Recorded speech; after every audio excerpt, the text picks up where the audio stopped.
título da nossa mensagem hoje é Um Verdadeiro Discípulo tem convicção e prazer na sua missão. E o texto que nós vamos observar encontra-se em Mateus, capítulo 28, versículo 18 ao 20, texto bastante conhecido. O texto que insere aqui o momento em que o Senhor passa para os seus discípulos a grande comissão, que infelizmente nos dias de hoje tem sido muito mais visto, nos dias de hoje não, já há algum tempo, mas a coisa vem piorando, como uma grande omissão e não comissão. E assim diz o Evangelho do nosso Senhor Jesus Cristo, Mateus 28, 18 ao 20. Jesus se aproximou deles e disse: toda a autoridade no céu e na terra me foi dada. Portanto, vão e façam discípulos de todas as nações, batizando-os em nome do Pai, do Filho e do Espírito Santo. Ensinem esses novos discípulos a obedecerem a todas as ordens que eu lhes dei. E lembrem-se disto: estou sempre com vocês até o fim dos tempos. Nesse texto, queridos, nós notamos a ordem final de nosso Senhor Jesus Cristo, expressada aos seus discípulos, aos seus apóstolos. E o Senhor Jesus, após repreendê-los anteriormente pela incredulidade essa que eles não deveriam tê-la, mas tiveram, passaram ainda a ficarem meio duvidosos com relação à ressurreição de Cristo, já tinha acontecido a ressurreição de Cristo, Cristo se apresentava à sua igreja, ao seu povo, e eles estavam um tanto incrédulos, mas o Senhor os repreendeu sobre isso. E Jesus aqui lhes transmite pela derradeira vez palavras sublimes e de profunda importância. E essas palavras de grande importância tem toda a pertinência à responsabilidade incumbida, comissionada e entregue a eles, aos seus discípulos, para que eles assim venham exercer diuturnamente, diariamente, todo o tempo, em suas vidas, neste mundo enquanto viverem. Ou seja, para que eles vivam essa responsabilidade, para que eles exercitem ela por todo o tempo, até que o Senhor volte. E com suas palavras, Jesus queria e quer que tenhamos a certeza que toda a humanidade, sem exceção, mas toda a humanidade, ela é extremamente carente, ela é necessitada do Evangelho de Deus, que é poder dele para salvar. Toda a humanidade é necessitada, todos nós somos necessitados desse Evangelho. E ele quer nos fazer entender, nós, e quando eu falo aqui nós seus discípulos, ou seja, nós verdadeiros crentes cristãos, que não importa o lugar neste mundo, mas todo ser humano, todo sem exceção, ele é pecador. Todo ser humano, todos eles são iguais em seu estado pecaminoso, todos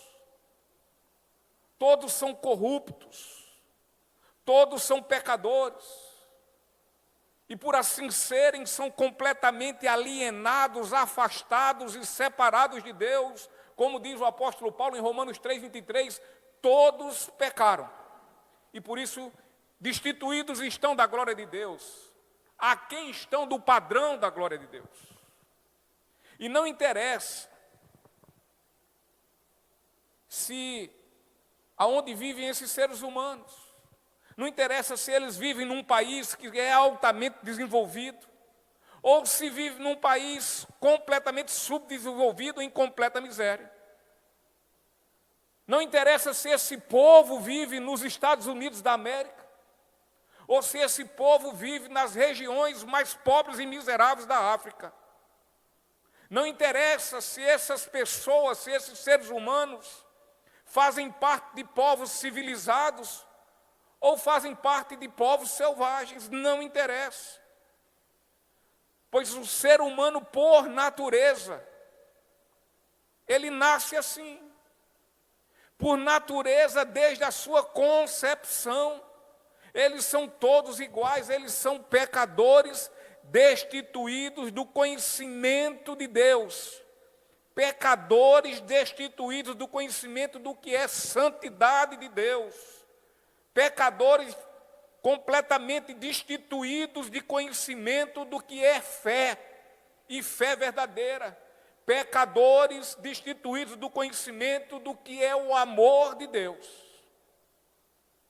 E em todo o mundo, queridos, independente do local que viva, haverá ali sempre um descendente de Adão.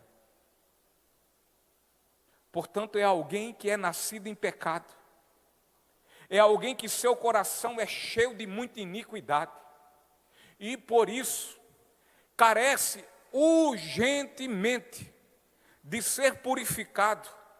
E ele só pode ser purificado através do precioso sangue do Cordeiro Santo de Deus, aquele que tira o pecado do mundo. Ele só pode ser purificado através do precioso sangue de nosso Senhor e Salvador Jesus Cristo, o Filho de Deus.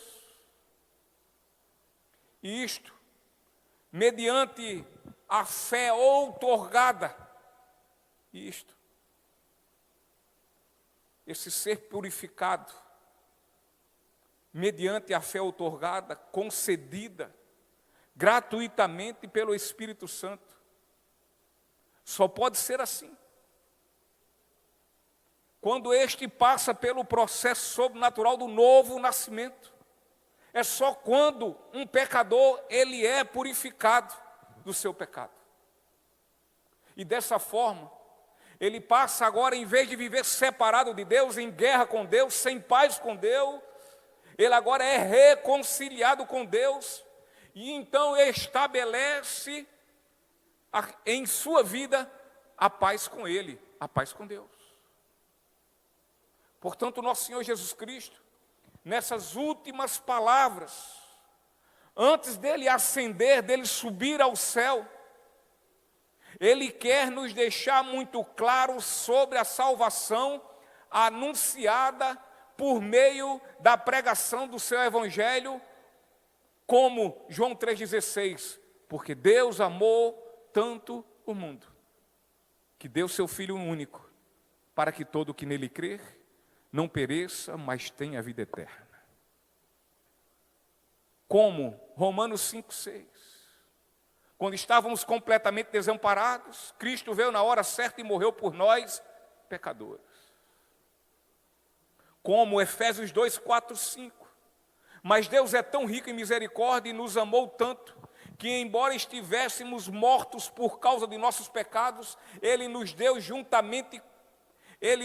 vida juntamente com Cristo. É pela graça que vocês são salvos. A salvação, ela deve ser proclamada abertamente. E a toda pessoa, a toda criatura. A salvação, queridos, ela deve ser proclamada logo. Ela é para já, ela não é para depois. Portanto, não podemos e nem devemos, como seus verdadeiros discípulos, viver nos justificando, para que de alguma forma nos isentemos de tal missão e responsabilidade.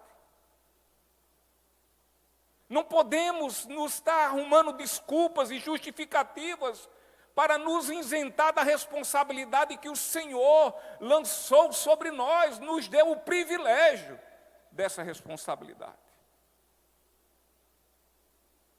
Até porque não existe aqui na Bíblia Sagrada, de Gênesis a Apocalipse, nada.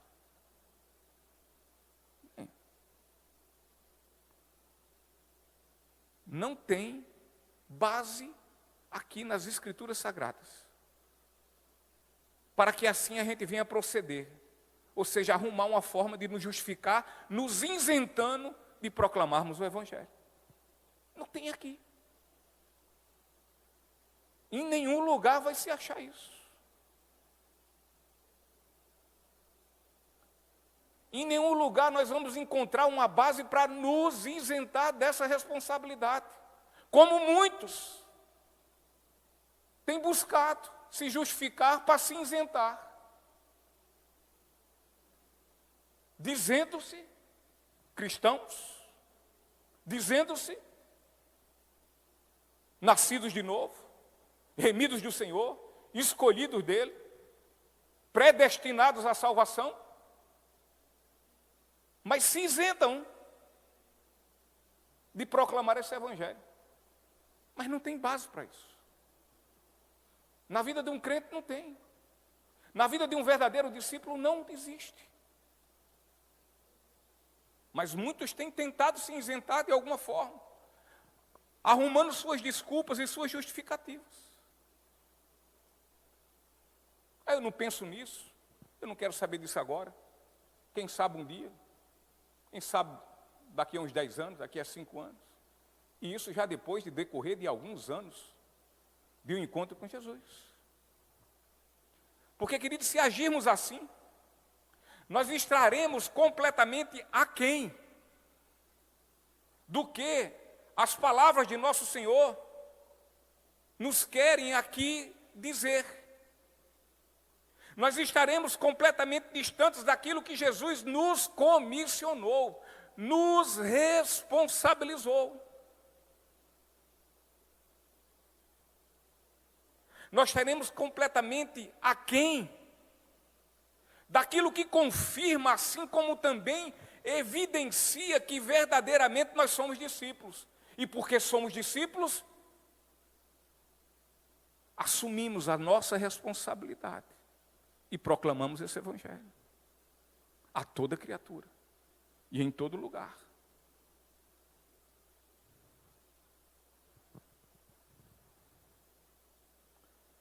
Jesus, por meio das suas palavras, quer nos dizer que se não agirmos de forma como Ele nos ordenou fazer, não podemos ser seus discípulos e, portanto, não temos parte com Ele. E assim, meus irmãos, eu lhes peço que diante destas palavras de Jesus, que nós possamos observar e observando possamos absolvê-las de forma muito atenciosa, para que assim venhamos nos identificar como seus verdadeiros e legítimos discípulos. E vamos às observâncias. A primeira delas, a primeira observância, é que um verdadeiro discípulo, ele reconhece a autoridade dada por Deus a nosso Senhor Jesus Cristo.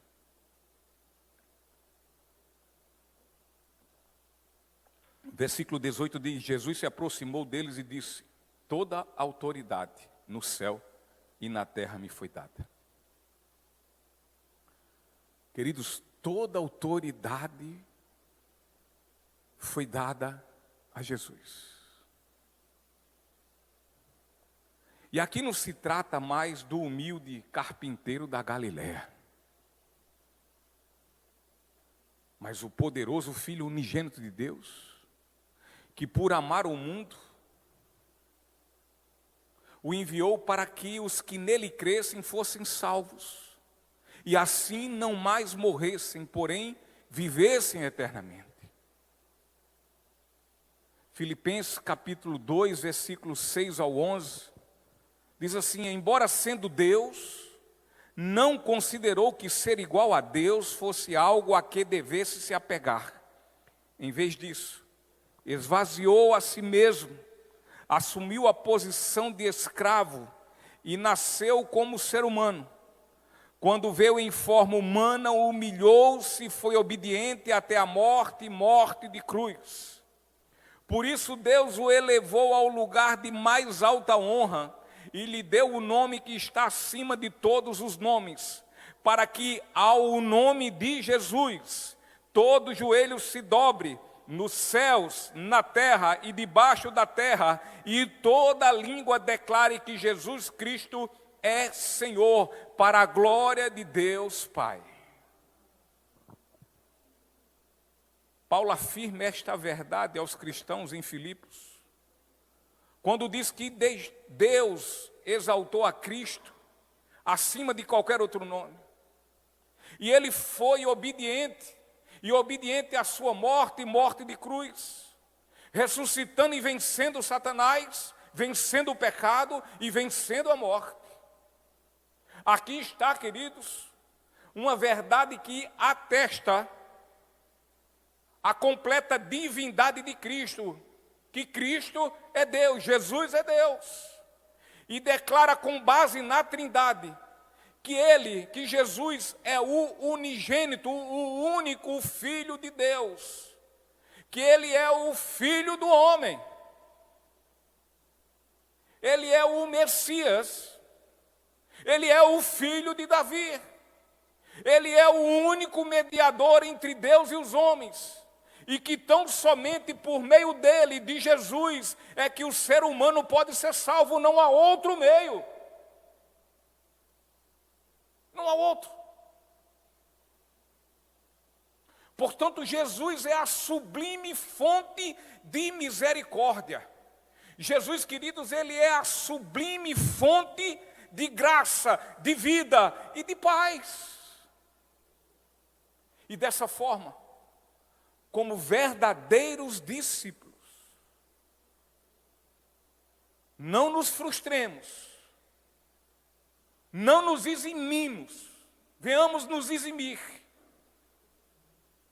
de proclamar esta única verdade. Não tem outra para se proclamar, só essa. Só esse evangelho.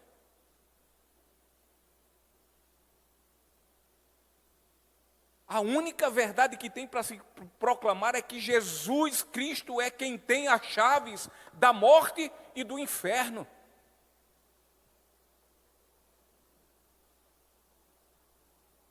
Então, queridos, nosso Senhor Jesus Cristo, Ele é o único sumo sacerdote, com autoridade para perdoar e para absolver o pecador de seus pecados.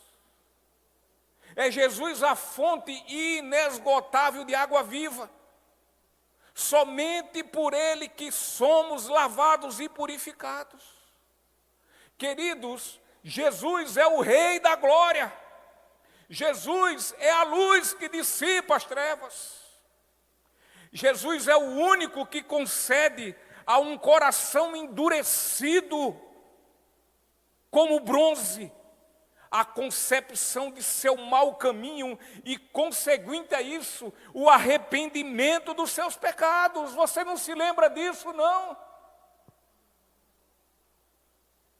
Quando o seu coração era como um sino de bronze, duro, impenitente.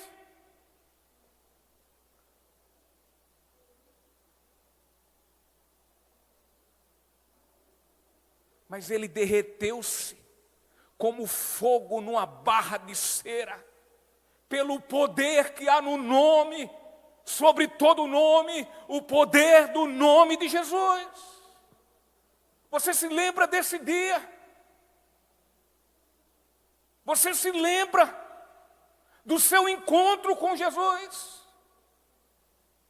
De quanto ele foi, quando ele foi até você, porque por mim e por você, nenhum de nós iríamos a ele.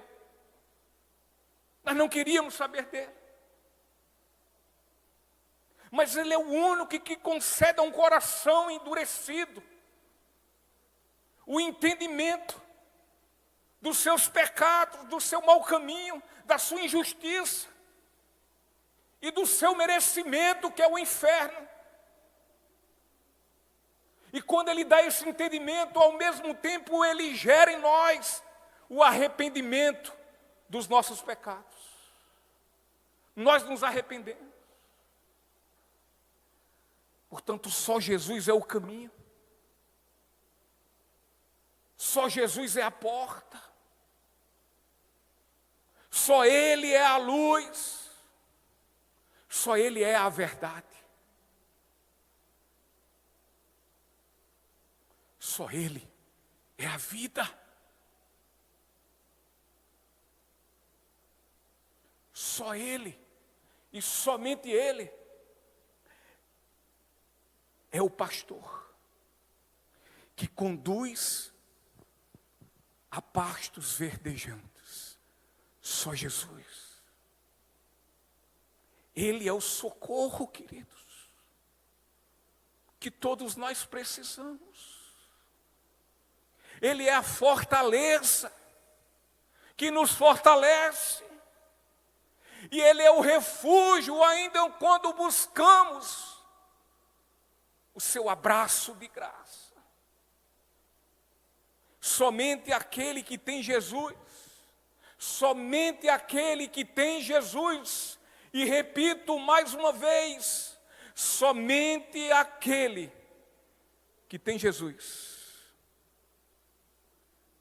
é o que tem a vida eterna.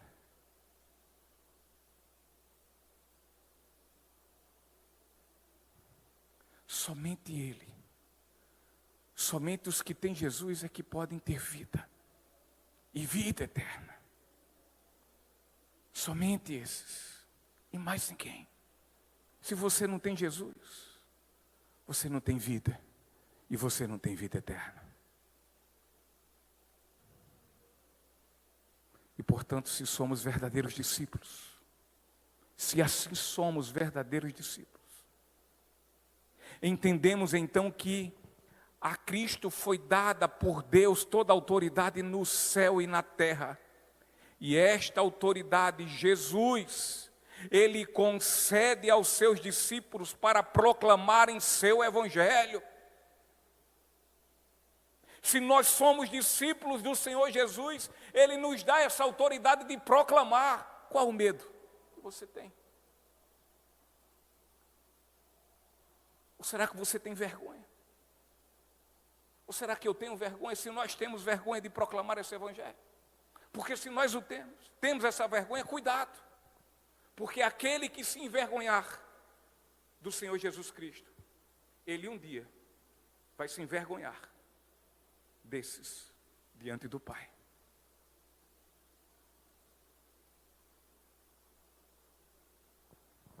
Um verdadeiro discípulo, ele tem convicção que o exercício de sua fé tem poder para influenciar e motivar outros que não têm. Quando nós exercitamos nossa fé, e evidentemente a nossa fé em Cristo Jesus, esse exercício da nossa fé no nosso dia a dia, no nosso procedimento, no nosso ir e vir, nas nossas relações, esse exercício de fé tem poder para influenciar e motivar outros que não têm.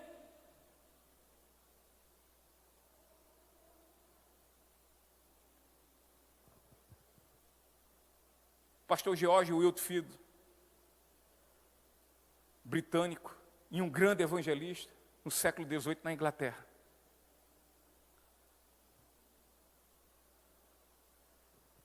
E naquela época também existia um senhor por nome de David Hume, que era um filósofo deísta. Vamos resumir: ateu, incrédulo, não cria na palavra de Deus, não cria na história de Jesus Cristo. Ele não cria.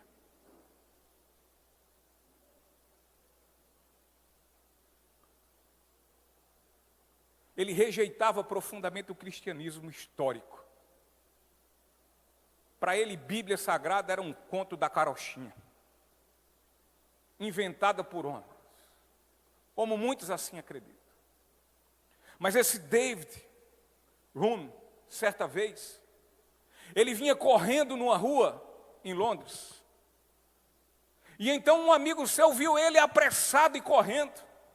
E disse: ei, David Hume, aonde você vai com tanta pressa? E ele respondeu: eu estou apressado que eu estou indo ao encontro de George Whitefield, que ele vai pregar e eu quero ouvi-lo. E o seu amigo perguntou, espantado, admirado: mas me diga uma coisa, não estou entendendo. Porque você não acredita no que o Whitefield prega, ou acredita? Ele disse: não, eu não acredito. Mas George Whitefield, ele acredita. O exercício da nossa fé tem o poder de influenciar as pessoas. Que por mais até que elas possam zombar e desdenhar, mas fica aqui uma pulgazinha. Por que ele age assim? Por que ela faz assim? Porque tudo no mundo, na vida desse cidadão e dessa cidadã é Jesus Cristo. Porque na vida dessa mulher e desse homem não interessa o que pode estar acontecendo. Se estiver triste, ele busca Jesus. Se estiver alegre, também vai. Se está cansado, vai buscar Jesus. E se está cansado, e se está vendendo saúde, está tranquilo, descansado, ele também vai. Se está passando por problemas, ele busca Jesus. E se não está, ele busca Jesus. Tem alguma coisa diferente. Eu noto e olho para esse homem, para essa mulher, e vejo que a fé dele é uma fé que para ele é uma verdade absoluta.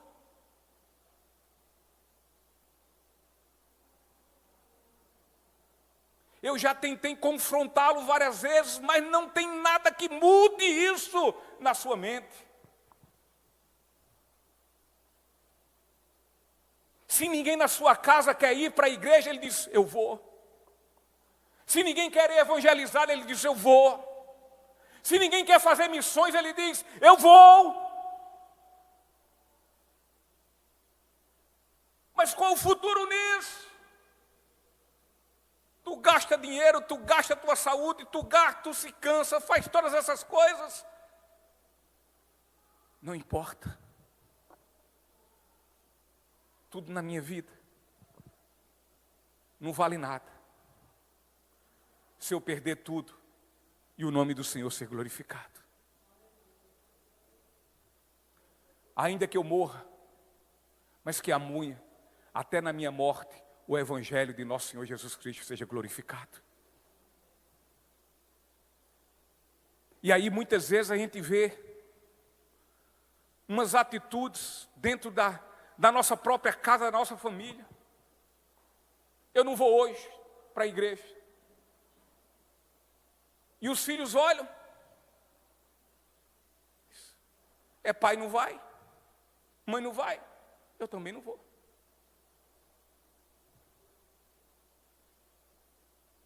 E quando vão crescendo, vão entendendo que não tem nenhum tipo de responsabilidade com Jesus. Mas não uma responsabilidade obrigatória, mas uma responsabilidade por amor grato.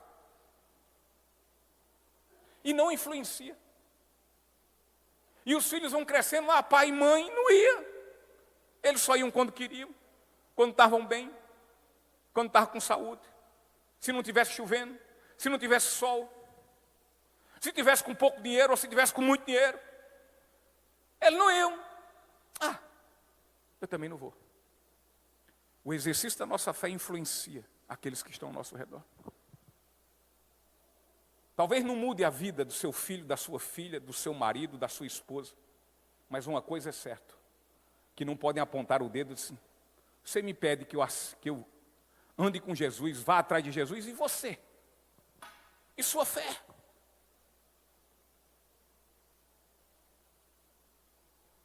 Há um amigo meu que faz um tempo que eu conheço já uns 4, 5 anos. E tenho evangelizado ele sempre que posso. Nos nossos encontros, nas nossas conversas, quando almoçamos juntos. E para minha surpresa e minha alegria e para a glória de Deus, por esses dias ele disse: Sérgio, tem uma coisa que eu tinha muito medo, é da morte, mas eu estou revendo esses meus pensamentos. E sabe por quê, meu irmão? Porque eu tenho olhado para o jeito como você crê.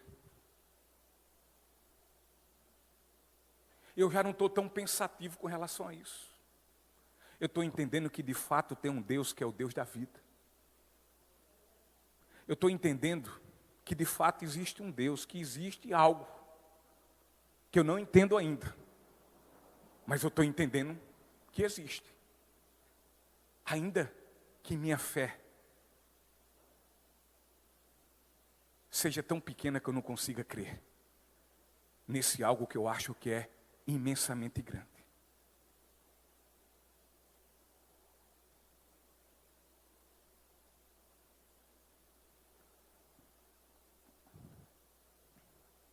Precisamos entender, queridos, que a autoridade que foi dada a Cristo foi dada a nós, para o exercício da nossa fé, para proclamarmos o Evangelho, e não ficarmos calados e omissos. E sabermos que o exercício dessa fé, a prática dessa fé nas nossas vidas, ela vai a cada dia se aperfeiçoando, melhorando, vai trabalhando o nosso ser, o nosso caráter, a nossa vida, o nosso falar. E assim é o dia a dia, e assim vai ser nosso dia a dia até a volta de Jesus Cristo. Mas tem que ser no exercício da fé. Porque se não for no exercício da fé, a nossa vida cristã, ela fica estagnada e medíocre. E não incomoda ninguém. E tampouco influencia os outros. Que possamos ser um George Whitefield da vida. Ao ponto de um ateu, de um incrédulo, ainda que não crendo no que ele fala, mas tinha prazer em ouvi-lo. Quem sabe um dia, não sei se David Hume se converteu, não li sobre isso, mas uma coisa é certa, George Whitefield, ele não vai ser culpado da vida de David Hume. Não vai ser requerido o sangue daquele homem. Segunda observância.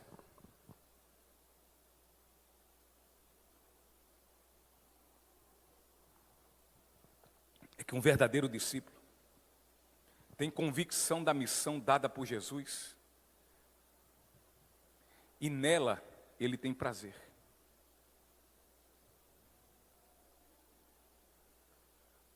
Versículo 19 diz: portanto vão e façam discípulos de todas as nações, batizando-os em nome do Pai, do Filho e do Espírito Santo. Querido, Jesus disse vão, e vão não deixa nenhuma outra opção para que nós de alguma forma venhamos pensar em não ir. Não deixa outra opção. Até porque ele diz, vão.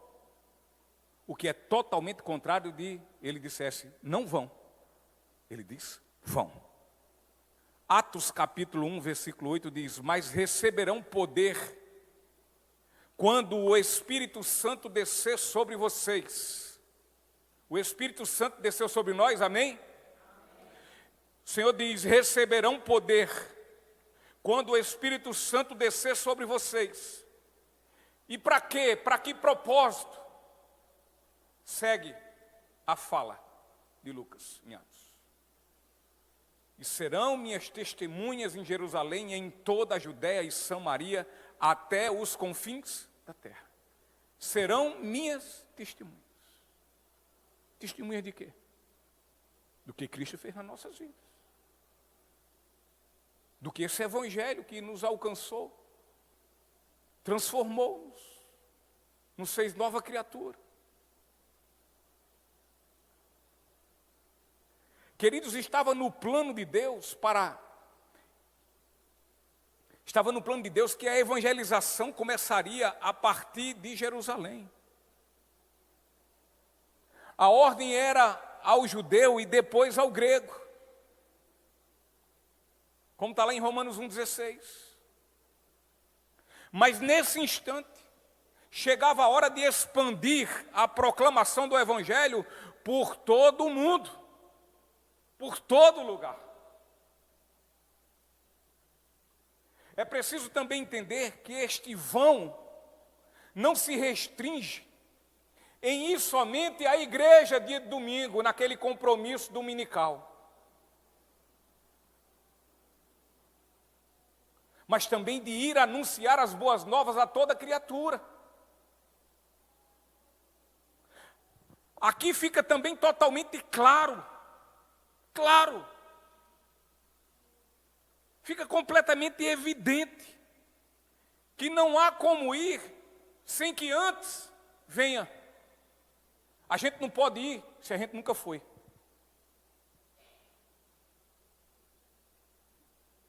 Para ir, é preciso vir. Porque quando vem, recebe. E só quando se recebe é que se pode dar. Porque não há como se dar se nada temos. E nada temos devido nunca termos recebido. E por quê? Porque não fomos. Porque não conhecemos a Cristo. E como é que eu vou oferecer algo que eu não tenho? Como é que eu vou falar que conheçam algo que eu não conheço?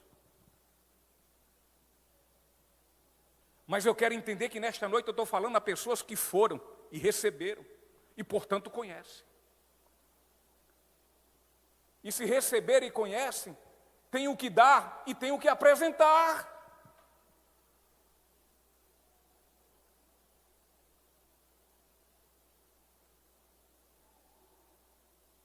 Portanto, meus queridos irmãos, é nosso dever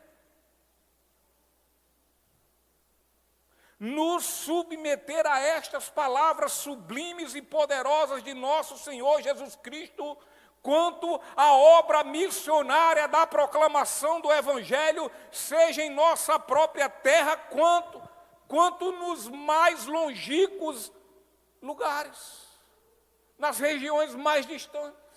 É a nossa obrigação, é o nosso dever.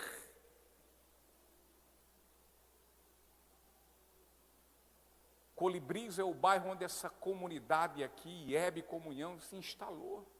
A obrigação é minha e sua, de sair a essas ruas e proclamar o Evangelho de nosso Senhor Jesus Cristo. Porque, afinal de contas, nós fomos ou não fomos a Cristo? Fomos. E se fomos, então recebemos ou não? E se recebemos, nós o conhecemos. Então temos o que dar e temos o que apresentar. Por que omissão?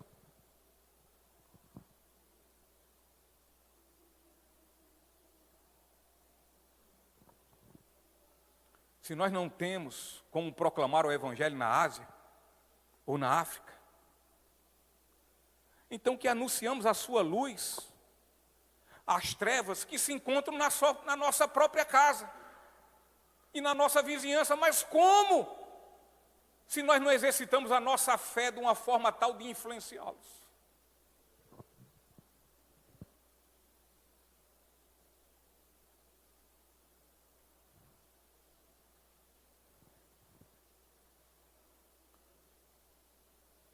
Eu repito que muitos podem até agirem com escárnio, com zombaria, pelo seu trabalho na obra do reino de Deus.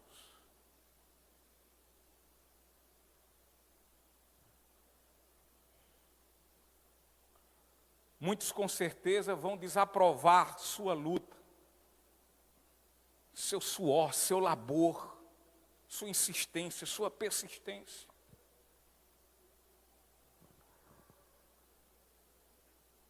Mas não se deixe intimidar. Não desencoraje. Mas apegue-se à autoridade e ao poder deste Evangelho. E em hipótese alguma, se cale, seja omisso, seja covarde.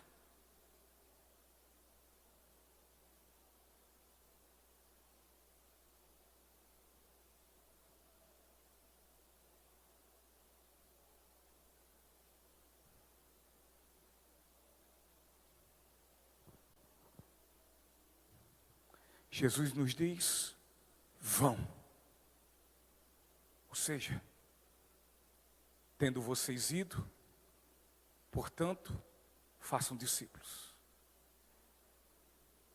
Assim fazei e façam discípulos.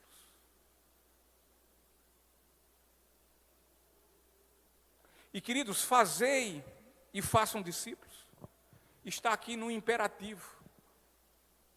Portanto, é um mandamento. Não é uma solicitação de favor. É um comando dado. Por quem? Por aquele que foi dado toda a autoridade no céu e na terra. Por aquele que nós fomos até ele e dele recebemos. É ele que dá esse comando. Não é pastor Sérgio, não. Sabia que eu tenho hora que eu me irrito com alguma, quando o povo chega e diz assim, que vem um certo elogio, eu até compreendo. Eu fico chateado. Poxa, pastor, o senhor é bacana porque o senhor é um pastor evangelista. Ei! Eu sou evangélico. Se eu sou evangélico, eu tenho que ser um evangelista. Se eu recebi o evangelho, eu tenho que evangelizar.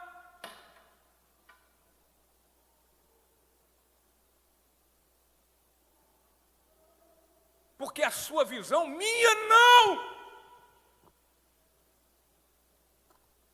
Do Senhor está aqui.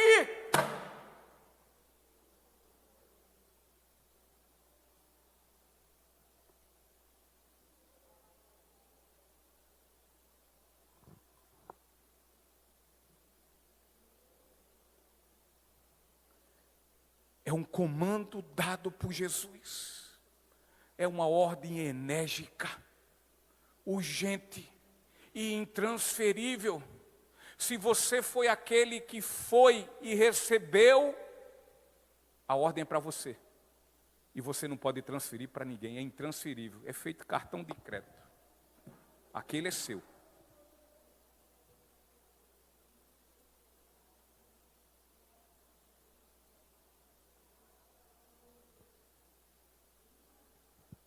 Mas agora vem uma pergunta. O que é fazer discípulos? É somente proclamar o Evangelho e conseguir almas convertidas? Evidente que não. Ainda que para que se façam discípulos, precisa-se que antes o Evangelho seja pregado.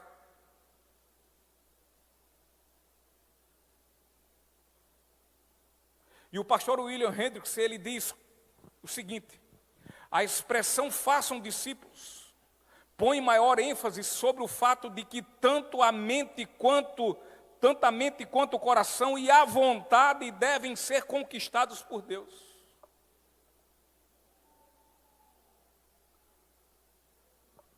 Jesus convida os pecadores sobrecarregados e opressos para irem a Ele, e assim lhes dará descanso. Contudo, precisam aprender com Ele. Está lá em Mateus 11, 28 e 29. Agora, quando aprendem com Ele, aquilo que aprenderam, essa palavra que aprenderam, essa palavra que receberam, tem que ter prazer nessa palavra.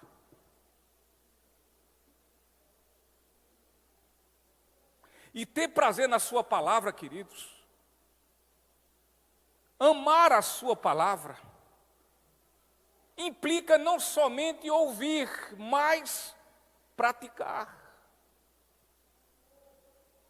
Porque senão nós vamos nos envolver em Mateus 21 ao 27, que olha, pelo amor de Deus, que o Senhor tenha misericórdia. Senhor, Senhor, quem é você? Não lhe conheço. Eu fiz assim e fiz assim. Em teu nome, não sei quem você é. E ele vai falar do construtor, prudente e do imprudente. E vai dizer que o construtor prudente é aquele que constrói sobre um fundamento, e que nada pode derrubar a sua edificação. E sabe por quê? Porque esse é comparado àqueles que ouvem e que praticam.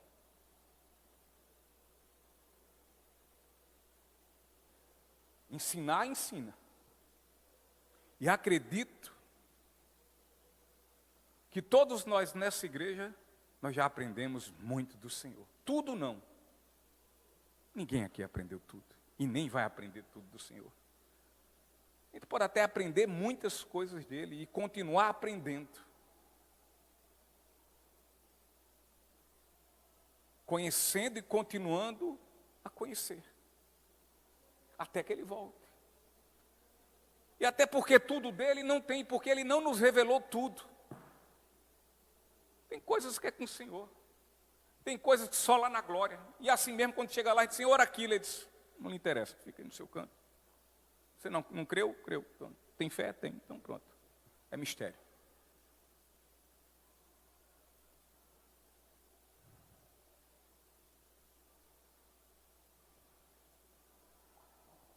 Um discípulo, ele é um aluno que aprende e faz o que o seu mestre lhe ensina.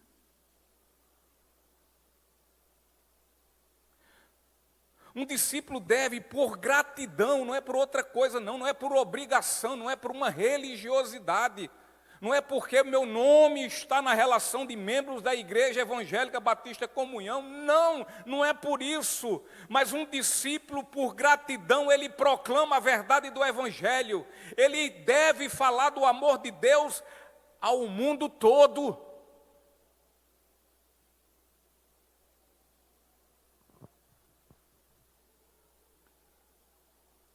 Mas a verdade aprendida no coração de uma alma convertida precisa tornar-se prática em sua vida.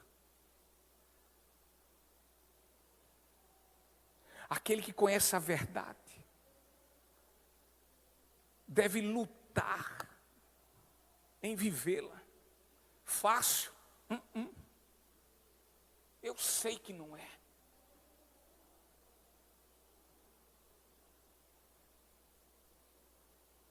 Mas deve lutar. É como vinha falando há pouco lá no carro, quando vínhamos para cá. Tem algum aqui que não é pecador? Levanta a mão aí, por favor. Todos nós somos pecadores, amém? Você peca. Agora você tem prazer em pecar? Você tem alegria no seu pecado?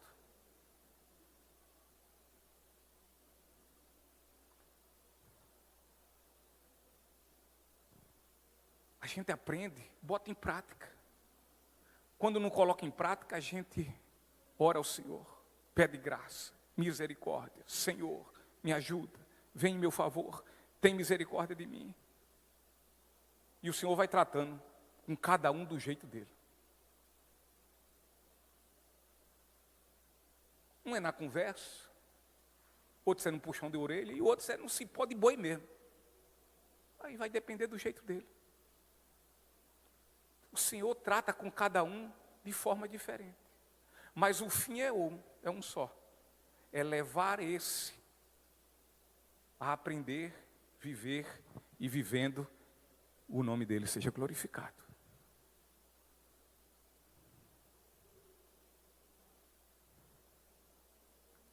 Nem sempre aqueles que confessam Jesus com suas bocas, de fato creram de coração.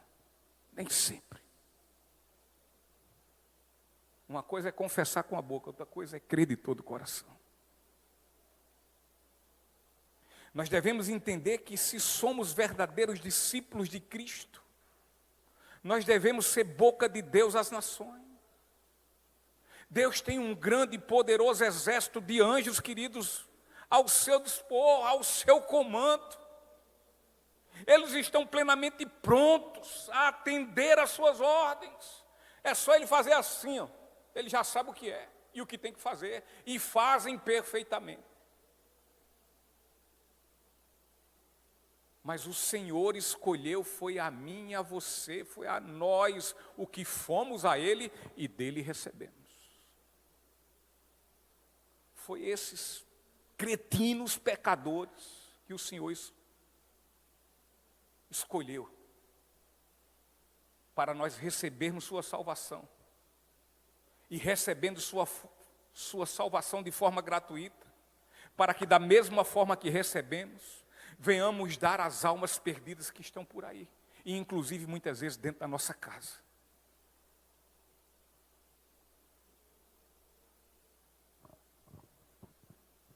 É dever de todo discípulo de Cristo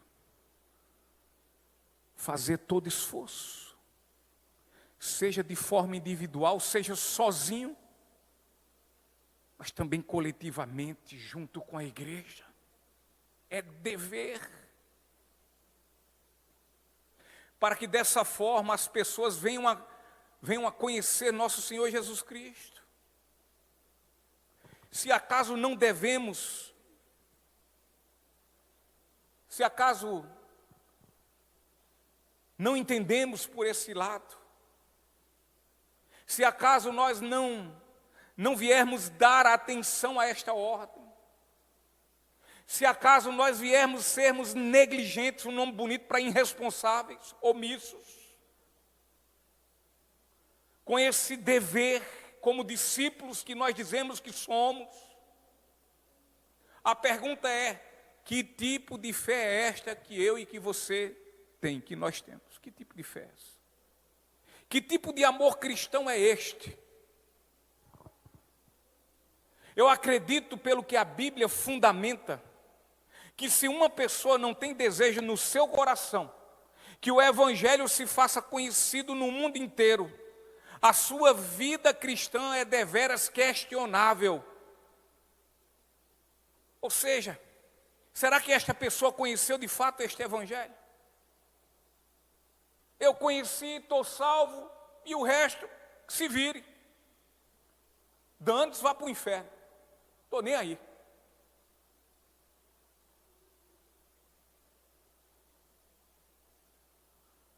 Irmãos, eu me converti em 2003, dia 25 de abril de 2003, dentro de um cursilho da Primeira Igreja Batista de João Pessoa. No momento em que o Senhor me levou a Ele, e dele eu recebi, eu queria que todo mundo conhecesse esse Senhor.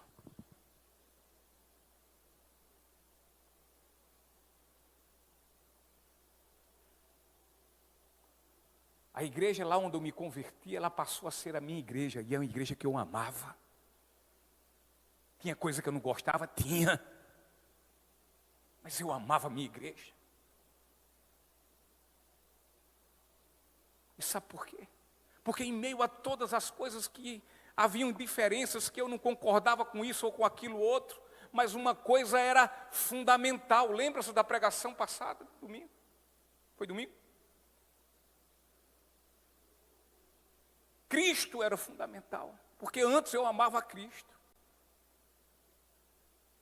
Então, se um irmão era assim, se o outro irmão era daquele outro jeito, ou se aquilo, ou que é desse jeito, se a coisa ia transcorrer assim, se a coisa...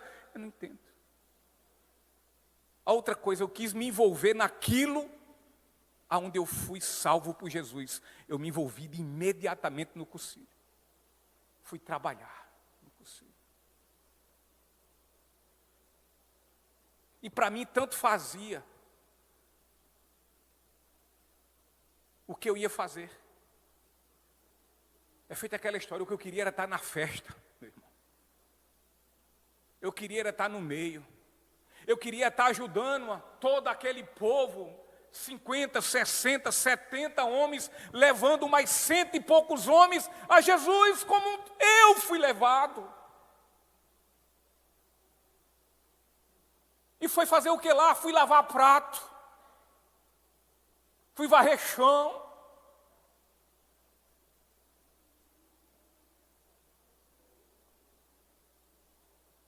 E depois foram me incumbindo de outras coisas. E depois me colocaram para ser palestrante. Que coisa maravilhosa. A primeira vez me tremia mais do que vara verde. Mas era uma alegria dentro do meu coração, porque eu ia falar do Jesus que me alcançou. Eu ia dizer o que Ele fez na minha vida.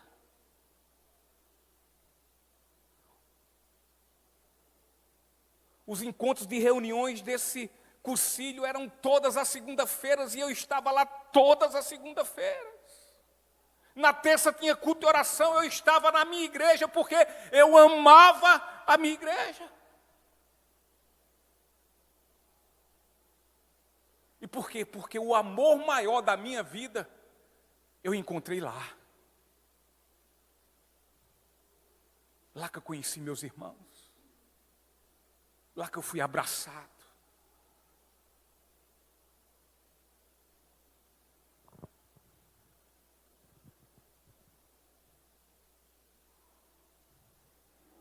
Nós temos 2 conversões aqui na igreja, dentro de viagens missionárias. Uma o Wendel e a outra Duda, que não está aqui hoje.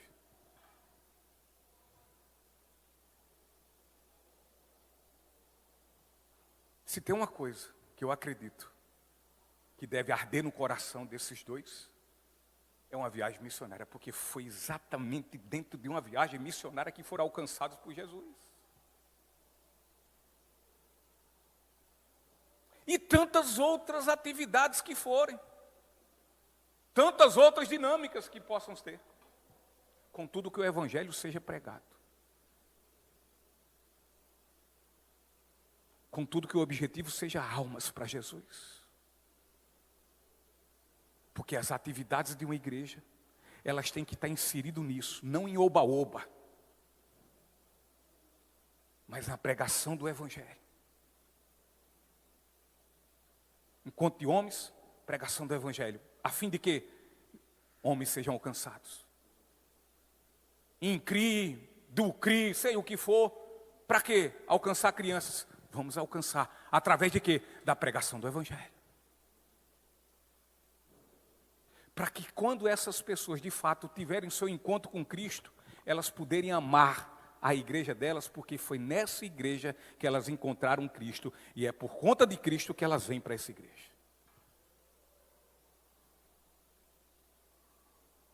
Porque vim para a igreja porque o pastor é bonitão, galão. Eu sou um galão mesmo. Daqui a pouco fica velho, caindo nos pedaços. Já está. Já não está valendo nada. Como diz Micaela, está só o pó da bactéria. Daqui a pouco eu canso. Eu vim para a igreja porque é assim. Eu vim para a igreja por isso. Eu vim para a igreja porque é aquilo. O principal foco de vir à igreja não é qualquer tipo de atração. A atração principal tem que ser Jesus Cristo. Como aquele vídeo de Nana Azevedo que eu botei no grupo, não sei se vocês viram. Que numa cidade do Paraná chegaram para Nana Azevedo e disseram: estou precisando de uma atração lá para um evento da nossa igreja. A gente vai fazer uma atração lá no culto. Ele se chama Tiririca. É atração.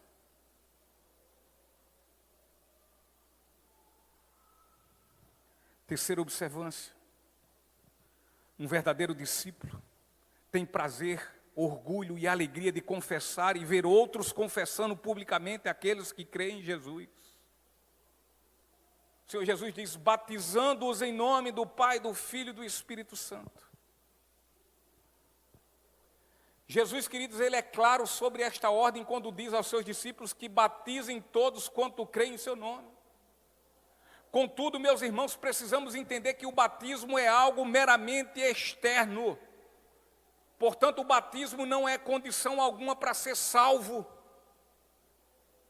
Se eu ou você, se nós pensamos que fomos salvos porque fomos batizados um dia, esqueça que não foi a salvação, que não foi o batismo que nos salvou.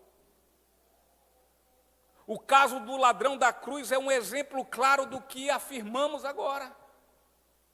Ele foi para o paraíso sem nunca ter sido batizado. Entretanto, Simão, o feiticeiro, contado lá em Atos, exemplifica de uma forma que, embora ele tenha sido batizado, porém ele permanecia no mesmo estado perdido de antes, ele nunca nasceu de novo. E ele nunca foi salvo. Jesus, em sua fala nesta passagem, quer nos dizer que não nos quer como um discípulo secreto, mas que venhamos falar em público, aos ouvidos das pessoas, a nossa fé no seu nome. Um discípulo de Cristo não tem vergonha de sua fé em seu Salvador. Um verdadeiro discípulo não se opõe que sua identidade cristã seja exposta e notada pelos outros. Um verdadeiro discípulo toma a sua cruz dia após dia. Ele confessa seu mestre em todos os lugares, sem nenhum tipo de vergonha. Então, no dia que ele vai ao Senhor e recebe do Senhor, ele diz: eu quero me batizar. E com convicção. Quarta observância. Um verdadeiro discípulo sabe que sua fé em Jesus, ela é evidenciada pela vontade de aprender de nosso Senhor e obedecê-lo. Versículo 20 diz: ensine esses novos discípulos a obedecerem a todas as ordens que eu lhes dei.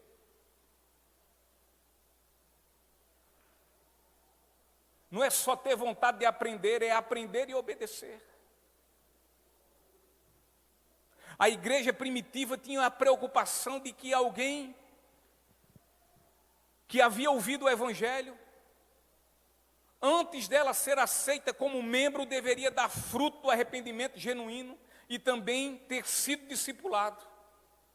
Ou seja, ter recebido ensino e assim ter ciência dos conhecimentos básicos do cristianismo. A igreja primitiva tinha interesse no evangelismo tanto quanto na edificação.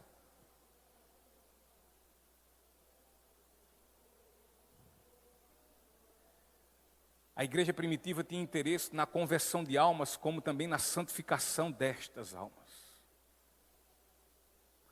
E foi justamente isso que nosso Senhor Jesus Cristo falou. Proclama o evangelho para que as almas perdidas se convertam, mas discipule-as. Discipulando como? Ensinando-as. Mas ensinando a obedecer tudo o que também eu lhes ensinei. Não é se empanturrar só de teologia, não.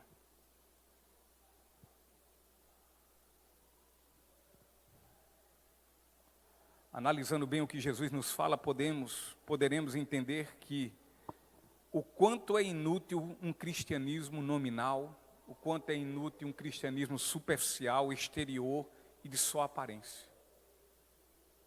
Portanto, só devem ser contados como crentes cristãos aqueles que vivem lutando pela obediência da prática da palavra, aqueles que se esforçam para cumprir os preceitos do Senhor.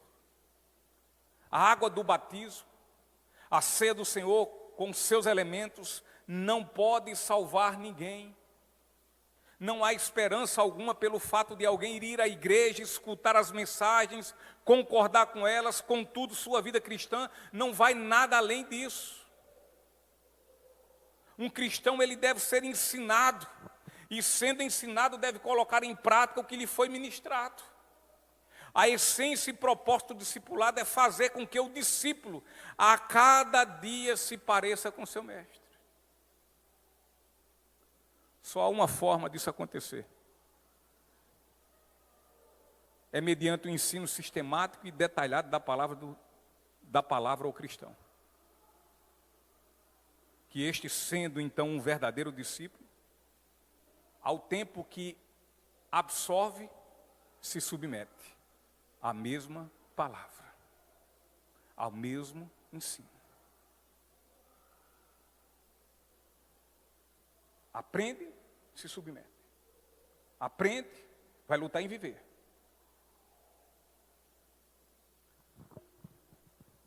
Pergunta que fica é como temos levado nossa vida cristã? De forma responsável, diligente. Como temos levado? Temos levado ela de forma submissa à palavra de Deus?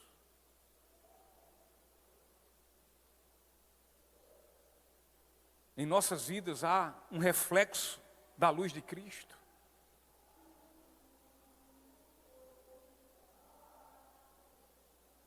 O nosso exemplo que buscamos é o exemplo de Cristo. Estamos obedecendo a tudo quanto o nosso Mestre nos ordenou? Se dissermos sim a todas essas perguntas, é porque de fato nascemos de novo. E a obediência é a única coisa que nos leva à certeza de que somos cristãos, que somos discípulos verdadeiros de Jesus. É a obediência. É essa luta aguerrida de viver com o Senhor e com Ele andar. Pois a fé sem obras, ela é morta por si mesma. Um verdadeiro discípulo tem convicção que por sermos de Cristo, o Senhor nos promete que estará conosco até o fim. O versículo 20 diz: e lembre-se disto, estou sempre com vocês até o fim dos tempos. E Jesus, mediante nossa fé em seu nome, nos livrou deste mundo. Contudo, queridos, para este mundo Ele nos enviou. E Ele fez isso para que em tudo as nossas vidas o glorificassem. Para viver e praticarmos as boas obras que de antemão Ele preparou para que nós as realizássemos. Para nos tornarmos cada vez mais semelhantes a Ele. Ele nos enviou mais uma vez para este mundo caído, nos dando a incumbência e a responsabilidade de proclamarmos o seu Evangelho e fazer discípulos a todas as nações. Uma obra nada fácil, é verdade. Quem se propõe a essa obra, a obra do reino de Deus, quem se disponibiliza a essa obra, quem bota a faca nos dentes e vai, porque escutou do Senhor, vão, é uma obra árdua, é uma obra pesada, é uma obra que se luta no reino das potestades demoníacas, recebe opressão, levantam-se contra essa obra, incrédulos, e o pior também, muitas vezes crédulos. É uma obra difícil. Contudo, Jesus nos deu palavras de encorajamento por meio de sua promessa, dizendo que sempre estará conosco até o fim. Não vai ser fácil, mas conte comigo. Eu estarei com vocês, até o fim. Êxodo capítulo 3, versículo 11 e 12. O texto diz: Moisés, porém, disse a Deus: quem sou eu para me apresentar ao faraó? Quem sou eu para tirar o povo de Israel do Egito? Deus respondeu: eu estarei com você. Este é o sinal de que eu sou aquele que o envia. Depois que você tirar o povo do Egito, vocês adorarão a Deus neste monte. Queridos, Deus escolheu a Moisés para livrar o seu povo da escravidão do Egito. Moisés, a princípio, ficou temeroso, contudo, Deus lhe deu a promessa que estaria com ele sempre. O final dessa história nós já sabemos. Moisés conduziu esse povo. Moisés tirou o povo da escravidão do Egito. segundo as ordens e os ditames de Deus. Mas Ele promete também que estará conosco, que venhamos receber esta promessa em nossas vidas. Cristo está conosco todos os dias e em todos os lugares. Todos os dias Jesus estará conosco para perdoar e absolver, para santificar e nos aperfeiçoar nas nossas muitas fraquezas, para nos defender e para cuidar. O Senhor estará todos os dias conosco, para nos guiar em nossos caminhos, sejam eles quais forem. Sejam planos, caminhos planos, ou sejam caminhos cheios de espinhos e acidentados, mas Ele estará conosco. Sejam desertos ou vales floridos, mas o Senhor estará conosco.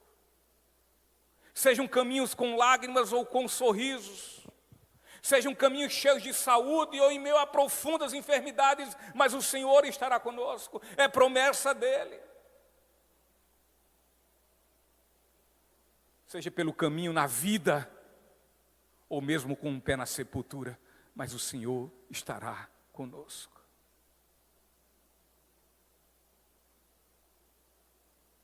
Ministério de louvor, por favor. Que grande promessa, como cristãos, nós temos. Aconteça o que acontecer, o Senhor diz: vocês não estarão sós, porque eu estarei com vocês.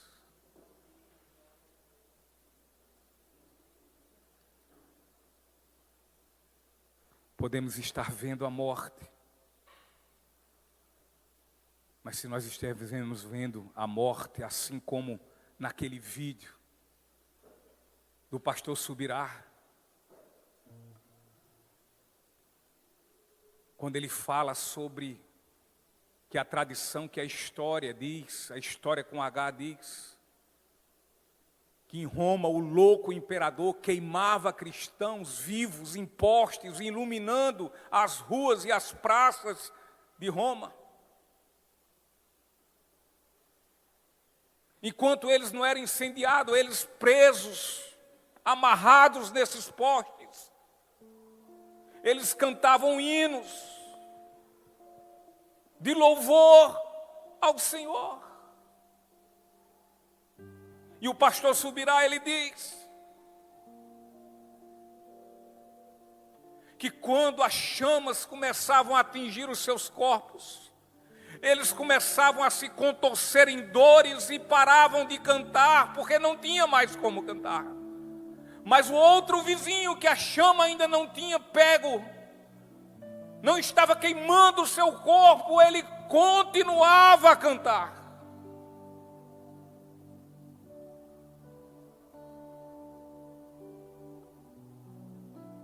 As famílias que eram levados para a diversão dos ímpios, do Império Romano, que eram levados para a arena,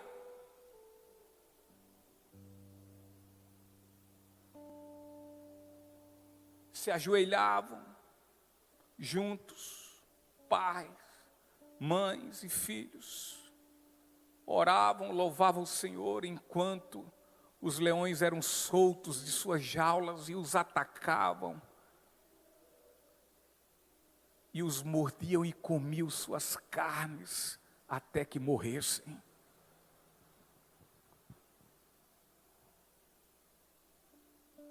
Esse povo que estava no poste, que louvava, esses que estavam dentro da arena, que eram atacados pelas feras, e oravam e louvavam o Senhor, eram estes que tinham certeza que o Senhor e Salvador que eles tinham em suas vidas é o Filho de Deus, aquele que o Senhor, o Pai, lhe deu toda a autoridade no céu e na terra. E eles sabiam que esse, a quem foi dado toda a autoridade no céu e na terra, era o mesmo que tinha olhado para eles e disse: não tenham medo, eu estarei com vocês até o fim.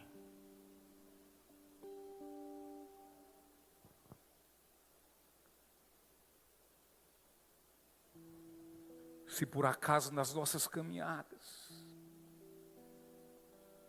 estivermos vendo a morte de perto, que as nossas palavras sejam a do rei Davi, no Salmo 23, versículo 4.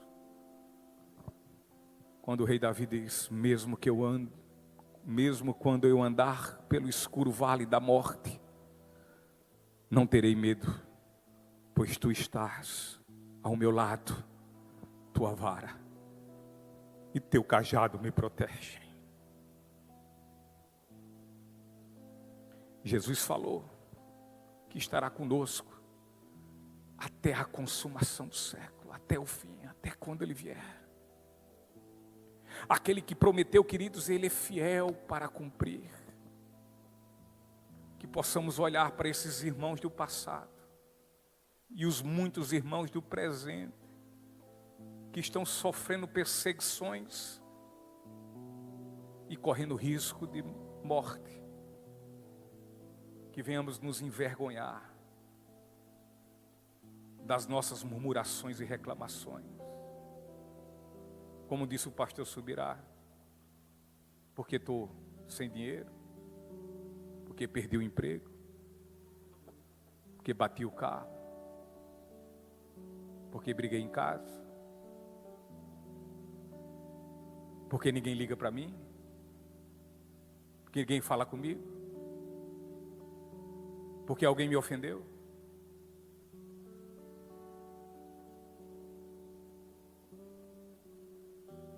Mas que possamos olhar para os céus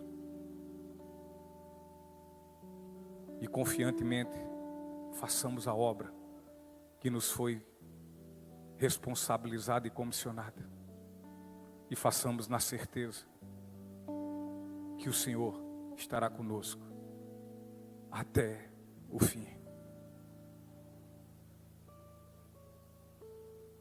Aquele que prometeu é fiel. E quem tem um amigo tal como Jesus, não precisa de outro amigo. E sabe quem tem um amigo como ele? São os seus servos. São aqueles que o servem. São aqueles remidos. São os discípulos do Senhor. Esses são seus amigos. E Ele é amigo desses. Quem pode ter um rei como os cristãos? Ninguém tem um rei como ele, como eles. Agora, se nós somos cristãos, e se Jesus é o nosso rei,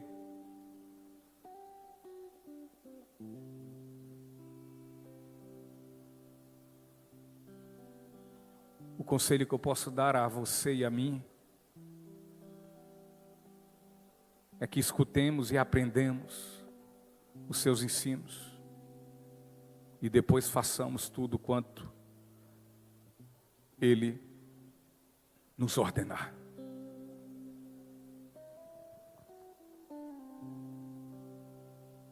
Talvez a pergunta de alguns seja: e no final? O final vai valer a pena. Vamos ficar em pé, vamos louvar o Senhor.